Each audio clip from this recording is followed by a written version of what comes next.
the STIHL HL 91K 0 degree, not 0 to 145, STIHL hedge trimmer. Awesome machine, congratulations. From what I understand, guys, this is STIHL's #1 selling hedge trimmer. I didn't know that. If that's true, that's awesome. I like this machine a lot. In fact, it is one of the first hedge trimmers I am going to grab every time when I go to trim a hedge. And I think you will too once you get one of these in your hands. So you've picked it up and now you need to get the most out of this, right? You need to know how to maintain it, how to service it, how to start it, all those little things that's gonna lead to a long, successful life so that in 5 years you can still be cleaning up that bush, cleaning up that shrub, pushing back those branches that are covering the window, right? Those sort of things. So here we go, safety first, right? Got my safety glasses. These ones are great. My outlook, it's bright.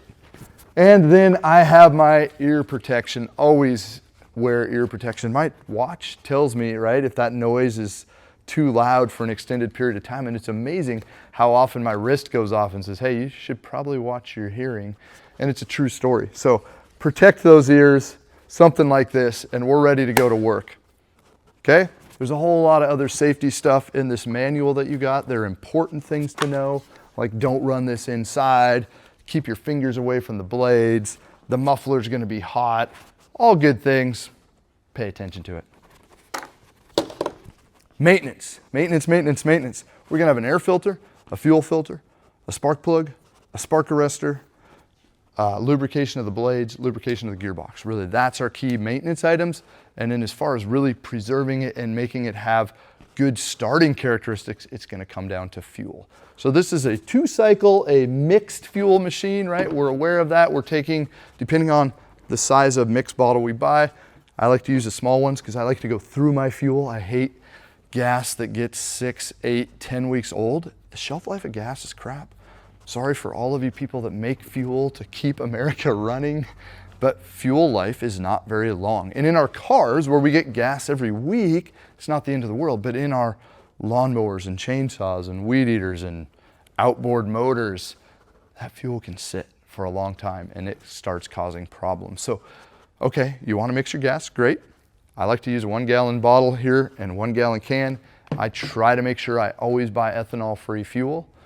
If you don't run ethanol-free fuel, you're opening yourself up to corrosion in the carburetor, water, moisture being drawn into the fuel, the eating of the rubber components, your fuel line, your diaphragms, just really, they don't like ethanol.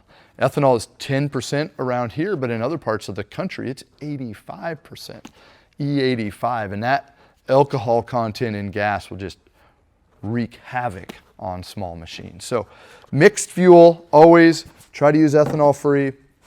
If ethanol free is hard to get, or you don't use this a lot, or what we'll call the shoulder seasons, when I'm not using this, but if it's November, I'm probably not gonna be using this thing in December. So that's a great time to grab Moto Mix. 2-year shelf life, 50-to-1 pre-mixed 93 octane. Around my area, 93 octane is nearly impossible to get. Our ethanol-free fuel is either an 89 or a 90 octane. So this is a much better fuel. It starts better, it runs better, and it has a shelf life that does not lead to problems with your fuel system. We have an air filter that we're gonna take a look at here. We're gonna access that with our T27 scrinch that came with it. So screw this out, and we'll access a felt-looking air filter, a foam felt combo. Pull that out. So we've got this tight foam on the outside that'll usually have a little bit of oil on it to collect the dust, the fine air particles out. And we've got a felt on the back that's gonna stop the larger items too. So there is our air filter, something that's washable, but something that's hard to wash and usually doesn't dry well. So probably just throw a new one in. Depending on how often you're using it and how heavy of use, maybe it's every few months if you're a commercial guy, maybe it's every few years if you're a homeowner. Keep an eye on it, it will tell you the story. After the air filter, we're gonna deal with a spark plug, and that's gonna be not hiding, it's kind of hiding. It's right on the top, but it's under this cap. There's this little black cap right here. That is there really just to kind of protect you from getting burnt. It's a more comfortable surface. So I'm going to take this black cap off, again with my T27 Torx that came with it. Thank you, STIHL, for using T27 all over the place. This allows me to take the starter off, take the air filter cover off, take the muffler cap off. If it's a machine with a handle, I mean, there's just all kinds of stuff that you can do with this. Cap comes off. Here's my spark plug. Wiggle this cap loose. Sometimes it doesn't want to wiggle well. That one came off really nice. If it doesn't wiggle well, take this scrinch and kind of put it in this little crack right here, and you can pry up carefully. So as to be careful not to rip this cap off. And spark plug will come out. Let's just go ahead and throw a spark plug in every year. They're cheap, they're easy, and you may go, well, I don't need to. Who wants to have this thing not start in May only to find out that my spark plug's bad? That's annoying. Just be preventative. That's probably the best approach. Fuel, if I run good gas, my fuel filter is going to have a great life. If I am careless with my gas, my fuel filter is going to get the snot beat out of it all the time because it's trying to filter out these fine particles or water or whatever in there. So my fuel filter is in the tank. I'm going to pull the cap off. I'm going to fish it out and I'm going to replace the fuel filter. Commercially, just do this once a year. As a residential homeowner, if you're not putting on hours every week or hours every month, you can probably go 3-4 years, okay? But do take care of your fuel filter. Moving down, there's really not a lot to do as we move away from the engine. There's two things here to lubricate. One would be the drive shaft, and this is on all steel shaft driven units. So whether it be a string trimmer or a brush cutter or a pole saw or a hedge trimmer, a pole hedge trimmer, the gearbox will pull off and out will come the drive shaft, okay? Solid steel drive shaft, maximum power being transferred to the blades. I love it, thank you. We're gonna use this multi-purpose grease. It's the grease that's used to lubricate the gearbox here, as well as all of the drive shafts. So we're gonna pull this out and we're gonna just put a thin bead the whole way down on the shaft as we reinsert it. That should be a yearly maintenance point in a commercial application and probably in a residential application, something that you wait 4 or 5 years. There's a lot of people that don't ever do it. Fine, but it's not the best thing, right? When you put this gearbox back on, we have a square shaft lining up with a square hole. So if the angles aren't lined up right, it may not want to drop all the way down, like this one. I can actually see through that it's not dropped down. I turn it a little bit and it dropped down all the way. So trick, pay attention to that as you drop it back in place. And then I'll usually set it on a flat surface to help make sure it's flat.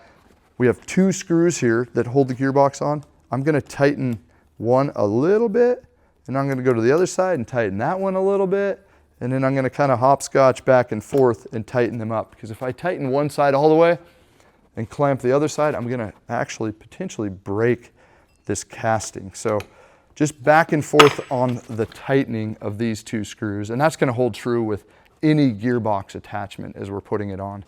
And then we have a grease point here. This little plug is gonna come out. And again, this tube of grease, it's gonna thread in, and I'm gonna give it a quick squeeze of grease. 40 to 50 hours of use. If you're never hitting 40 to 50, just do it once a year.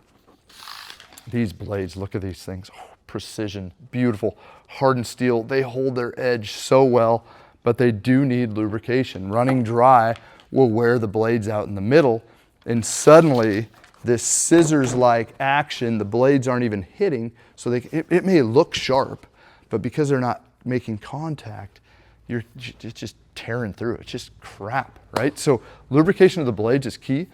Some plants provide fairly decent lubrication. Some plants provide no lubrication, and some plants provide really sticky, pitchy, nasty lubrication. We're gonna start seeing a black resin tar build up on the blades.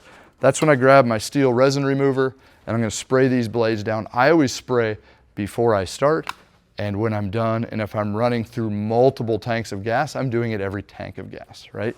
That's my approach. Now there's other options for spray.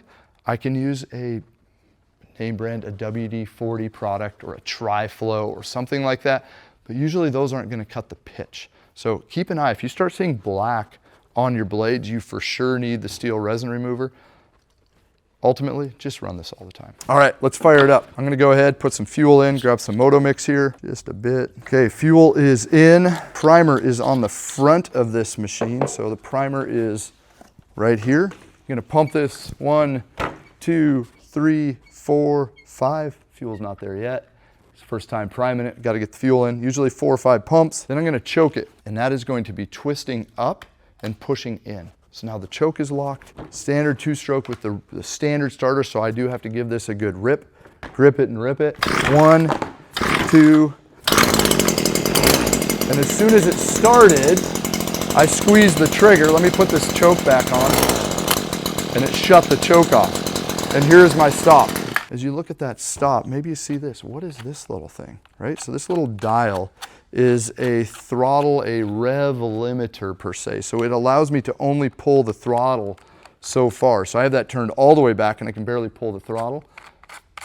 All the way forward, I got full throttle pull. I'm gonna warn against using that at a low throttle because what will happen is I will plug up the exhaust. These things are made to run hard and heavy. There's applications, there's these fine little, or when I'm starting, maybe I'm just very lightly using it, but make sure that you do use this at full power to avoid plugging up the spark arrestor. Is it STIHL's #1 selling hedge trimmer? It might be, and I think there's a good reason that it is. So you, with the STIHL HL91, hopefully with all this information, you can have this thing for years to come and tell your friends about how awesome it is. We'll see you soon at Carl's Mower and Saw for your STIHL HL91.